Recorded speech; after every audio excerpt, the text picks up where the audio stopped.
Excella Education Study in USA assured scholarship. Contact 9881 Telugu Desam party నాయకులు Vijayawada west నియోజకవర్గంలో రకరకాలుగా ప్రయత్నిస్తున్నారు. రక్తాభిషేకాలు చంద్రబాబు చేస్తున్నారు. ఖచ్చితంగా చంద్రబాబు తమకు సీట్ ఇవ్వాలనో లేకపోతే చంద్రబాబు వల్ల ఉపయోగం లేని ప్రాంతాల్లో కూడాను రక్తాభిషేకాలు చేస్తున్నారు. అయితే విజయవాడ వెస్ట్ నియోజకవర్గ ఎమ్మెల్యే వైసీపీ అభ్యర్థి ఆసిఫ్ మంతున్నారు.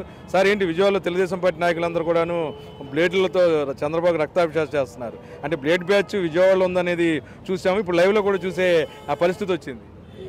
వాళ్ళు ఎంత రక్తాభిషేకాలు చేసినా, వాళ్ళు ఎంత పాదాభివందనాలు చేసినా, వాళ్ళు ముందు వాళ్ళలో సముచితం లేదు.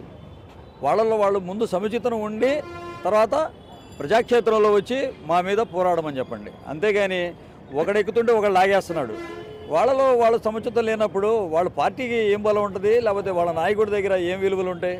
ఎంత రక్తాభిషేకాలు చేసినా దానికి ప్రజలు చూస్తున్నారు, ప్రజలు గమనిస్తున్నారు. గతంలో కూడా ఇంతకంటే ఎక్కువ చేశారు. పాదాభివందనాలు, రక్తాభిషేకాలు అన్నీ అయిపోయినాయి. కానీ ఎవరు ఏంటి అనేది మా చంద్రబాబు నాయుడు ప్రజలే నిర్ణయిస్తారు. అంటే రక్తం ఎలాగో ఉపయోగపడదని అంటున్నారు మనకు తెలిసిన వాళ్ళందరూ. ఆయనకి రకరకాల వ్యాధులు ఉండొచ్చు కదా, అదేదో పేదవాళ్ళగా రక్తం ఇవ్వచ్చు కదా. అదే కదా, బ్లడ్ డొనేషన్ చేస్తే ఎవరికైనా పుణ్యం వస్తుంది. అంతేగాని అనవసరంగా రక్తాలు చిందించేసి రక్తపాతాలు చేసేస్తాం, లేకపోతే చంద్రబాబు అంటే నాకు అభిమానం అని చెప్పేసి రాయడం అనేది కరెక్ట్ కాదు.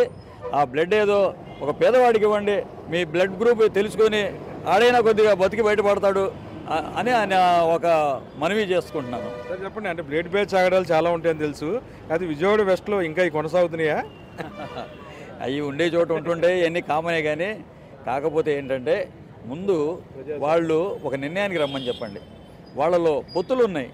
జనసేననా, తెలుగుదేశంనా, లేకపోతే ఇంకేమైనా పొత్తులు ఇంకా పొత్తులు కలుపుకోవడానికి, లేకపోతే ఇంకెవరైనా కలుపుకుంటారా? బీజేపీని కలుపుకున్నారు, ఎలాగో ఇంకా పాకులాడుతున్నారు ఇంకెవరిని కలుపుకోవాలని. ముందు నా మీద పోటీకి చేయడానికి ఎవరిని నిలబెడతారో దాన్ని నిర్ణయించిన తర్వాత ఈ రక్తాభిషేకాలు, పాదాభిషేకాలు ఎన్ని చేయమని చెప్పండి.